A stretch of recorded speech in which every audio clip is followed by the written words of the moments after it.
ఖుషి Pallikonda. So ఏంటి rice చూపిస్తున్నాను, అది కూడా బాస్మతి అనుకుంటున్నారా? ఏం లేదండి, ఆఫ్టర్ లాంగ్ టైమ్ ఈరోజైతే చికెన్ దమ్ చేద్దాం అనుకుంటున్నాను.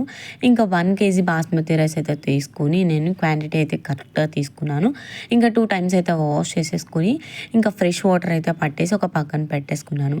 ఇంకా 4 to 5 ఆనియన్స్ అయితే తీసుకుని పెద్ద సైజు ఇంకా పొడుగ్గా కట్ చేసుకుని ఆయిల్లో అయితే డీప్ ఫ్రై చేసుకుంటున్నాను ఫ్రైడ్ ఆనియన్స్కి. ఇంకా అలా అయిన తర్వాత మనకి బాగా తిగ్గా వచ్చేటట్టు ఉంచుకోవాలి. తర్వాత ఒక బౌల్లోకి అయితే తీసేసుకోవాలి.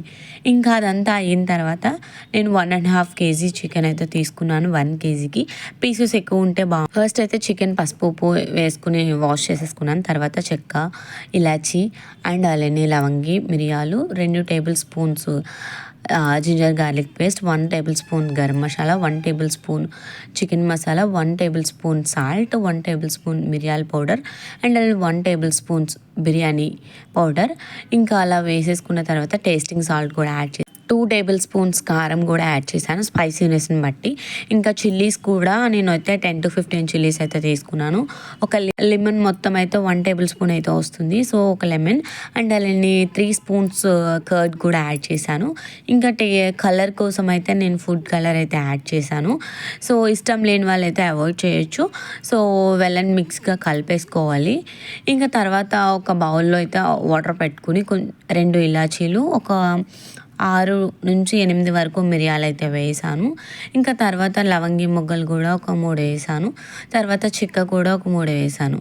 తర్వాత వచ్చేసి కొంచెం మరిగిన తర్వాత ఒక 1 or 2 టేబుల్ స్పూన్ అయితే నేను ఆయిల్ వేసి బిర్యానీ ఆకు, కొంచెం సాల్ట్ కూడా యాడ్ చేశాను. తర్వాత మ్యాగ్నేట్ చేసిన దాంట్లో ఫ్రైడ్ ఆనియన్స్ కూడా వేసి ఒక ½ an hour పాటు పక్కన వదిలేయాలి. ఫ్రిడ్జ్లో పెడతారు చాలామంది. ఫ్రిడ్జ్లో పెట్టకుండా మనం బయట వదిలేస్తే బాగుంటుంది. ఇంకా వాటర్ మరిగేటప్పటికి మనం ఏదైతే బియ్యం నానబెట్టుకున్నామో అది వేసేసుకుంటే సరిపోతుంది. ఈ రైస్ వచ్చేసి మనం 70 to 80% కుక్ చేసుకుంటే చాలా పర్ఫెక్ట్గా అయితే వస్తుంది. మళ్ళీ పక్కన స్టవ్ వెలిగించి ఒక గిన్నె పెట్టి గిన్నెలో ఒక 3 to 4 టేబుల్ స్పూన్స్ ఆయిల్ వేసి తర్వాత కొంచెం నెయ్యి కూడా వేసాను. అది కూడా 2 టేబుల్ స్పూన్ నెయ్యి వేసి ఇంకా ఒక 3 ఆనియన్స్ అండ్ అలానే మళ్ళీ సపరేట్గా చిల్లీస్ కూడా ఒక 10 తీసుకుని నేనైతే గోల్డెన్ బ్రౌన్ కలర్ వచ్చే వరకు వేయించి వెంటనే మ్యాగ్నేట్ చేసిన చికెన్ కూడా సో అందులో అయితే వేసేసాను. ఇలా మ్యాగ్నేట్ చేసుకుని దమ్ చేస్తే మాత్రం చాలా బాగుంటుంది. సో ట్రై చేయండి. నేనైతే ఇది ఒక 10 to 15 మినిట్స్ అయితే కుక్ చేశాను. లో ఫ్లేమ్లో పెట్టే కుక్ చేశాను. తర్వాత కొంచెం వాటర్ అంతా ఇంకిపోయిన తర్వాత మనం ఏదైతే రైస్ ఉందో ఆ రైస్ కూడా ఒకసారి చెక్ చేసుకుని 70 to 80% కుక్ అయిన తర్వాత సో ఏదైతే దమ్ ఆల్రెడీ మనం ప్రిపేర్ చేస్తున్నామో అందులో వేసేసుకుని లేయర్స్లా మధ్య మధ్యలో మనం ముందుగా ఫ్రై చేసుకున్న ఫ్రైడ్ ఆనియన్స్ కూడా వేసి కొంచెం మన దగ్గర అవైలబుల్గా ఉంటే కొత్తిమీర అండ్ పుదీనా కూడా యాడ్ చేసుకోవచ్చు. మధ్య మధ్యలో గీ కూడా యాడ్ చేయొచ్చు. లేదు పైన ఒక్కసారి వేస్తామంటే సో అలా కూడా చాలా పర్ఫెక్ట్గా అయితే వస్తుంది. ఇంకా ఫైనల్లీ రైస్ మొత్తం వేసేసాను. నేను వచ్చేసి 1 కేజీ రైస్ అయితే ప్రిపేర్ చేశాను. ఇది వచ్చేసి ఆల్మోస్ట్ 4 to 5 మెంబర్స్కి ఎగ్జాక్ట్లీ కడుపు నిండా తినొచ్చు. మాకైతే ఇలా సరిపోతుందని నేను 1 కేజీకి 1.5 కేజీ చికెన్ తీసుకున్నాను.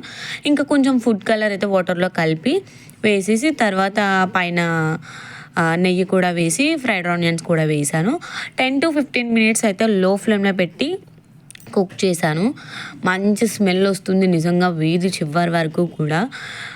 రెస్టారెంట్ స్టైల్లో తిన్నంత ఫీల్ అయితే వస్తుంది. పీస్ కూడా చాలా ఎమ్మీగా అయితే కుక్ అయ్యిందని చెప్పచ్చు. ఇంకా ఇలా తీసేటప్పటికే మనకి నోట్లో నీళ్ళు తిరిగిపోతాయి కదా. సో అట్లాంటప్పుడు వేడివేడిగా కొంచెం రైతా అండ్ ఆనియన్ అండ్ లెమన్తో తింటే బబ్బబ్బా చెప్తుంటేనే నోట్లో నీళ్ళు తిరుగుతున్నాయి కదా. మరి లేట్ చేయకుండా వెళ్ళి మీ వంటింటికి మీ చేతులకి పని చెప్పేయండి. అసలు కుక్ చేయడం రాలేని వాళ్ళు కూడా ఈజీగా వీడియో చూసి కుక్ చేసేసుకోవచ్చు. సో ఫైనల్లీ ఒక అరిటాకు ప్లేట్లో అయితే పెట్టేసుకున్నానండి. నిజంగా సూపర్ ఉంది తెలుసా. నేను తింటుండే అబ్బబ్బా మా పేరెంట్స్ కూడా ఎప్పుడెప్పుడు తినాలా అన్నంత ఫీల్ అయితే వచ్చింది. ఇదే వచ్చేసి వేడిగా తింటేనే సూపర్ టేస్ట్ అయితే ఉంటుంది. అండ్ అలానే ఇంకా మీతో చాలా షేర్ చేసుకోవాలి అని చెప్పాను కదా, అవన్నీ టైం చూసుకుని వీలు చూసుకుని మాట్లాడుకోవచ్చు. ఇంకా చూసారు కదా పీస్ అయితే నేను ఇంకా చాలా మంచిగా కుక్ అయింది. నిజంగా హాఫ్ అన్ అవర్లో అయితే అయిపోతుంది. మీరు ఖచ్చితంగా ట్రై చేయండి. ట్రై చేసేవాళ్ళు కమెంట్ చేయండి, పర్ఫెక్ట్గా అయితే వస్తుంది.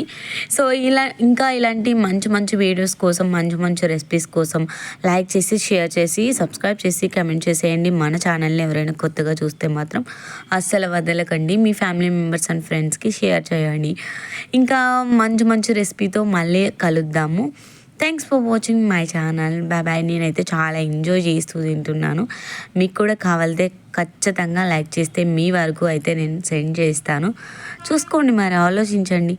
ఇంకా డే వ్లాగ్ కూడా సపరేట్గా వీడియో అయితే షూట్ చేశాను, సపరేట్గా అప్లోడ్ చేస్తాను. వెళ్ళి చెక్అవుట్ చేశాను. Thanks for watching my channel. Bye.